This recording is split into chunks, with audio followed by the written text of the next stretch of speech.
Well, hello class and welcome to Unit 6. Can you believe that we are in Unit 6? That means we have 6, 7, and 8, so 3 weeks left. Lots still to accomplish in that short time frame. Hey, so a couple things I want us to talk about today. I'm going to try and briefly answer some questions. And then if for some reason I go to the maximum amount of time, I'm going to post another video with what we have coming up this week in Unit 6, okay? But really quickly, I was actually reflecting back on Unit 5 and this conversation that you were engaged in having to do with faith and work and faith at work and the different questions that were asked, the comments and the discussions that were made. And I was so encouraged. It was really fantastic. So thanks. You know, one of the great things about an online environment is the conversations that we have, they stay, right? They stay with us. We can access them later on. And so that was fun for me to get to go back and read those again. So thanks for that. This last week, we engaged in this really important, challenging question, right? So this challenging question of, can you find meaning in seemingly meaningless work? And wow, so that brought about a lot of really important discussions. So first of all, let me just say thanks for that. A lot of things to be said. So I'm kind of trying to think through even some videos that were shared and just kind of, what does this look like, right? So how do we talk about this idea, and how can you find meaning besides just it's meaningful because there's relationships, right? There's people that I like around me, as many of you had said, which again I think it's very true. So I think that's part of the thing. In fact, I was looking at a book. I'm looking through my bookshelf right now, called. I just had this thought, but basically it was called Vital Friends. I don't know if you can see that. Vital Friends. Written by Tom Rath, and you'll know Tom Rath from StrengthsFinder 2.0, and Tom Rath was also with Strengths-Based Leadership and a number of other kind of Gallup-related texts. So it's this book, Vital Friends, okay? So subtitled, The People You Can't Afford to Live Without. And it's a great book. It's got an assessment of your relationships and things that come with that. So that's one way, to find meaning. But here's the thing that I was really encouraged by, and I'm so glad that somebody identified this in your takeaways from the content from last week. And it was this quote from MLK at the end of the Welchel text, the second, the Institute for Faith, Work, and Economics. No work is insignificant. All labor that uplifts humanity has dignity and importance and should be undertaken with painstaking excellence. And then the student wrote, any work that uplifts humanity has dignity and importance. And then they wrote, I really loved this takeaway. But that's such a great perspective. All work, and we should work at it with painstaking excellence. Regardless of what we do. So I think somebody wrote in there, is it okay to start out a job that you may not be passionate about? Yes, right? Is it okay to take a job that you're passionate about? Is it okay to pursue a job that you're passionate about? I was reading, and one of the comments that was made was from one of your fellow learners, and they said, I yearn to move up the corporate ladder. I yearn to continue to, be promoted. And I don't think that there's necessarily anything wrong with that at all, actually. I think that's a great desire, but I think here's the thing that we need to remember. We need to remember that if simply moving up is the only thing that matters to us, then we need to check our motives. I remember I had a conversation with a student, this was years ago, and the student got a grade they weren't super pleased about.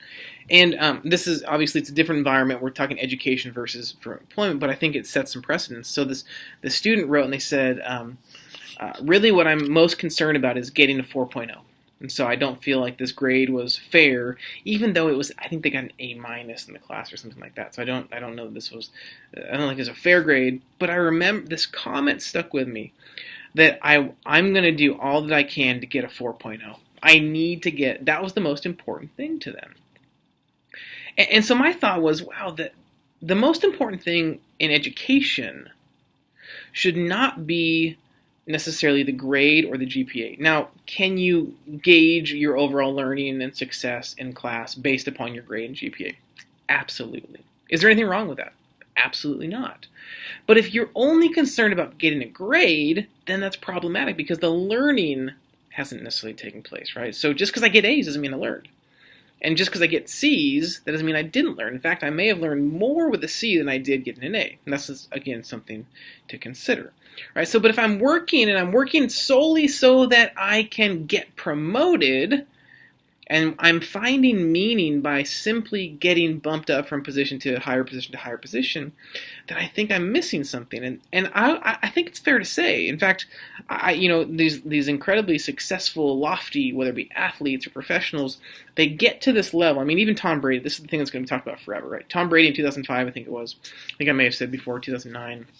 Multiple Super Bowl rings, married to Gisele Bündchen. He's got beautiful kids, beautiful hair, all the, so the media says, right? And he says there's got to be something more to this. So we could be promoted up into, I just got a LinkedIn request from a friend who was a Young Life area director for a long, long time, and he left that position to go into working in, some kind of industrial type industry, right? So, and started out in a director role, moved up to VP, and so years and years later, now I just got this request, and it shows that he's now the president of this company. But I know him, and I know that his desire was not to move up. Did he move up? Yes.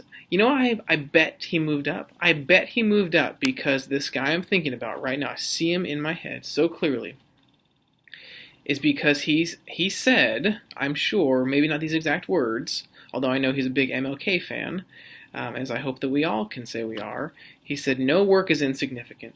All labor that uplifts humanity has dignity and importance and should be undertaken with painstaking excellence.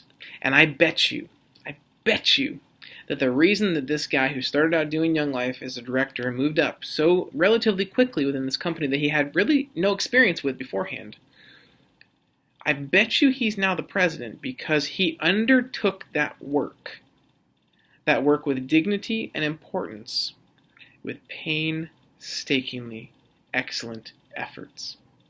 So if we want to know how do we explain to somebody how they can find meaning, I think we start there, that all work, all moral, legal, ethical work has dignity and importance. And we should be people, all of us should be people, that are working toward doing that work with painstaking excellence. Now, the other thing is, my job's not meaningful. Well, why isn't it meaningful? Is it because you've chosen not to see meaning in it? The conversation I have with my students, they say I'm going to graduate from APU and I'm going to be a difference maker because I'm being told that the whole time. And then they get out of college and they get a job at Starbucks. How am I making a difference here? I'll tell you how you're making a difference. Because there's people, I worked at Starbucks in college, there's people that come by, they'd come by my store 3 times a day. And they'd be happy on most days, and then there's some days they're not. So if I'd had the foresight to understand this idea of finding meaning in meaningless work, I could have seen that there was something awry, something adrift, right? Something's not right. Usually they're full of life and bubbly and joyful, and now they're not. So, hey, Jimmy, how you doing? I noticed that you usually come in, you're really excited, and the last couple of days you kind of seem downtrodden. Anything I can do for you? Can I pray for anything? Wow, you noticed that? Yeah, things are really rough right now with my wife. Wow, I'm so sorry. You know what? Hey, I got coffee today. So I use my discount, I buy it for him. I got it, don't worry about it. Yeah, I got it covered. Now, some would say, well, he's coming in 3 days a week or 3 times a day, so he's got some money. Yeah, maybe he does. But you know what he also needs? He needs a friend. He needs a friend. So how do we make meaning out of meaningless work? We inject it. And we make a difference. And we look, we play games. This email, I was looking through some Facebook feed earlier today, and there was a video that came up, and it was this guy that, we get these spam emails from people, right? This Nigerian king is offering to, if we can utilize our, checking account, he's offering to have some money sent from something to cover something, to sell something, right? And so this guy, he said, I almost deleted this email, but I get them so often, I decided to make a game of it. And he said for I don't know how long, maybe you've seen the TED Talk, he spent time just going back and forth with this person from Africa or something, and engaging in these fun discussions, really playing him, right, playing him the spammer, and trying to, keep. He said, was it a loss? Maybe I lost some time, but I won because I knew that he wasn't wasting somebody else's time. And then I gave him a really fun story to tell. And so he said it was a really long time that he was engaged in this discussion. He said, I try to make a game out of everything I do. I had a student, and she said, I have this job. It's not super exciting, but I'm going to make a game out of it. I'm going to have fun with it. And she said, you know what? It made it more enjoyable. The time passed quickly, and I did a better job at the job that I did. So it's little tweaks. Again, I think I mentioned it last week. It's this idea of job crafting your job. So within career development, we can job craft. We can do things that we know we need to do, but do them differently. So if every job that we can have, every job that we do has some sort of meaning in it, or we can identify how there could be meaning in it, then I think that we've got some opportunities to inject meaning. Okay, so lots of great discussions. I really appreciate your engagement and your willingness to kind of dig deep with that. So we've got some new things going on this week. Okay, so instead of doing the traditional 3-2-1 like you've been accustomed to, you will still do that, but you're going to do it within the context of your response to Keller. Okay, so the 3 most impactful new thoughts or ideas from the entirety of the book. If you were able to sit down with Dr. Keller over dinner, what would you ask him about how he got to where he did in the book and its outcomes? How has the text impacted you the way that you think about work, about calling, about vocation, and how will you approach your work differently in light of having read this book? So I'm asking this question because I have friends that read this book together, and they told me that it radically shifted and changed the way that they think about work, and has for their entire career ever since having read it. So it's really important text. One of the perhaps more important texts that we'll read. So I'm really excited about that. So, and then we're going to unpack vocational psychology together. You're going to read, finish up Keller, so part 3 in the epilogue, and then you're going to engage in the Shine text. Okay, so there's 2 Shine books that you should have purchased. The Career Anchors book, so there's the assessment in the actual book. And in the text itself, you'll read pages 19 through 46, and then 55 through 98. You'll complete the Career Anchors assessment. Your Keller book review is due, I think that's right, and then you've got an upcoming assignment on reading the Bridges text on transitions. Okay, so remember that you are working in your groups as you prepare for this career development presentation, the project that you have, and you're continuing, of course, to work on your vocational profile and plan. I know, even saying those things out loud, lot to do. But I'm confident that all of these things working together, I've said it before and I'll say it again, I'm not a big fan of busy work. I don't like busy work because it's just that, it's busy. It doesn't actually have end goals. There's no outcomes that are measurable. There's no joy in busy work. And yet, if you were to reflect back on your experience in this program, specifically in this class, I bet you, you will have such fond memories of, yes, it was a lot of work, but how you are now thinking about work, how you are now thinking about vocation, how you are now thinking about calling. Or really maybe not my calling is this, but what I am called to do, how I am called to be, how I'm called to live in the midst of my neighbors, my community, my workplace, and so forth. So a lot to cover still in this class. 3 weeks left. Vocational psychology is our focus this week. I'm excited about the content. So Brian Dick, you've read some articles from him. He's a counseling psychologist, but his really specialty, I think it's Division 17 of APA, is vocational psychology.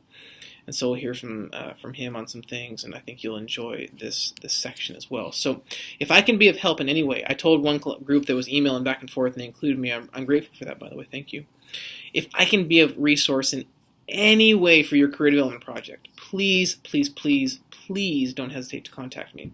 If you want to run things by me, you want to ask questions, you want to know additional resources, they're exploding out of my mind, and I'd be more than happy to help. Okay, so thanks so much for your continued engagement. I really appreciate it, and I'm looking forward to another great week of class. I'll see you online.